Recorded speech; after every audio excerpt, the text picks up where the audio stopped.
দক্ষিণী সিনেমার জনপ্রিয় সুপারস্টার থেকে সরাসরি রাজনীতির মঞ্চে উঠে এসে তামিলনাড়ুর মুখ্যমন্ত্রী হিসেবে শপথ নিয়েছেন থালাপতি বিজয়। তবে রাজনৈতিক এই ঐতিহাসিক মুহূর্তের চেয়েও বেশি আলোচনায় এসেছে তার প্রথম ভাষণ। শপথ নেওয়ার পরই দেওয়া ওই ভাষণে কঠোর বার্তা দিয়েছেন তিনি। বিস্তারিত জানাচ্ছেন শিহাব ইসলাম। দীর্ঘ রাজনৈতিক জল্পনা আর নির্বাচনী উত্তেজনার পর অবশেষে তামিলনাড়ুর মুখ্যমন্ত্রী হিসেবে শপথ নিয়েছেন জনপ্রিয় অভিনেতা ও টিভিকে নেতা থালাপতি বিজয়। রোববার চেন্নাইয়ে শপথ নেওয়ার পর দেওয়া প্রথম ভাষণেই নিজের রাজনৈতিক অবস্থান স্পষ্ট করেন তিনি। ধর্মনিরপেক্ষতা, সামাজিক ন্যায় বিচার এবং স্বচ্ছ প্রশাসনের প্রতিশ্রুতি দিয়ে বিজয় বলেন, সাধারণ মানুষের প্রতিনিধি হিসেবেই কাজ করতে চান তিনি। ভাষণে বিজয় দাবি করেন, তৃণমূল পর্যায় থেকে উঠে আসার কারণেই জনগণ তাকে গ্রহণ করেছে। একই সঙ্গে তিনি বলেন, মানুষকে মিথ্যা প্রতিশ্রুতি দিয়ে বিভ্রান্ত করতে চান না তিনি।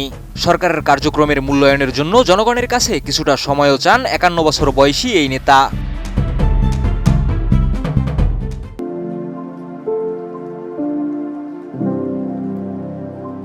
তবে সবচেয়ে বেশি আলোচনায় এসেছে তার ক্ষমতা নিয়ে দেওয়া বক্তব্য।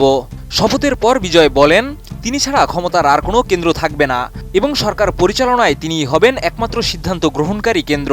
রাজনৈতিক বিশ্লেষকদের মতে এই বক্তব্যের মাধ্যমে জোটের চাপের বাইরে থেকে প্রশাসনের পূর্ণ নিয়ন্ত্রণ নিজের হাতে রাখার ইঙ্গিত দিয়েছেন নতুন এই মুখ্যমন্ত্রী।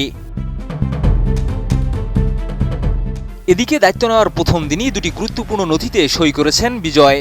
এর মধ্যে রয়েছে সাধারণ মানুষের জন্য 200 ইউনিট পর্যন্ত বিনামূল্যে বিদ্যুৎ সুবিধা চালুর সিদ্ধান্ত এবং নারীদের নিরাপত্তায় বিশেষ বাহিনী গঠনের উদ্যোগ। পাশাপাশি রাজ্যের বর্তমান আর্থিক অবস্থা তুলে ধরতে শিগগিরই একটি শ্বেতপত্র প্রকাশের কথাও জানিয়েছেন তিনি। এছাড়া নতুন মন্ত্রিসভায় নিজের দল টিভিকের ঘনিষ্ঠ নেতাদেরই বেশি গুরুত্ব দিয়েছেন বিজয়। যদিও সরকার গঠনে কংগ্রেস সমর্থন দিয়েছে, তবুও রাহুল গান্ধীর দলের কাউকে মন্ত্রিসভায় রাখা হয়নি। অন্যদিকে ভারতের প্রধানমন্ত্রী নরেন্দ্র মোদী নতুন মুখ্যমন্ত্রীকে অভিনন্দন জানিয়ে তামিলনাড়ুর উন্নয়নে কেন্দ্রীয় সরকারের সহযোগিতার আশ্বাস দিয়েছেন।